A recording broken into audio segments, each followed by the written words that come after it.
Hi friends, அஸ்லாம் வலைக்கம். Tuesday mini vlog. இன்றைக்கி வந்து மார்னிங் எல்லா வேலையும் முடிச்சுட்டு எனக்கு வந்து சூடாக ஒரு கப் காஃபி போட்டு முடிச்சுட்டு என்ன பண்ணலான்ட்டு யோசிச்சுட்டே இருந்தேன். சரி, வீட்டில் தக்காளி இருந்தனால தக்காளி ரைஸ் பண்ணிட்டேன்.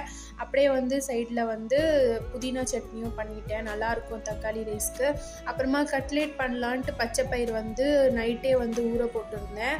அது வந்து கொஞ்சம் முளை கட்டணும். பச்சைப்பயிர் வந்து ஒரு விசிலுக்கு விட்டு எடுத்துக்கிட்டேன், உருளைக்கிழங்கும் அப்படியே சேர்த்து. அப்புறமா வெங்காயம், கடலை மாவு, அரிசி மாவுலாம் போட்டுட்டு பச்சை மிளகாய் ஆட் பண்ணாலும் ஆட் பண்ணிக்கோங்க. நான் பாப்பாவுக்கு கொடுக்கறனால ஆட் பண்ணலை. போடாமல் ட்ரையாக வந்து மிக்ஸ் பண்ணிக்கிட்டு அப்படியே வடை மாதிரி தட்டி நம்ம வந்து பேனில் போட்டுக்கிட்டா சூப்பரான ப்ரோட்டீன் கட்லெட் ரெடி. நீங்கள் சாப்பிட்டு பாருங்கள், சூப்பராக இருந்தது இந்த டேஸ்ட்டு.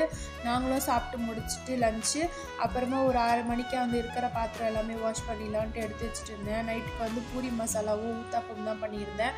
அப்படியே நைட்டுக்கும் பாத்திரம்லாம் கழுவிட்டு பாலம் போட்டுட்டு நாங்களும் தூங்க போய்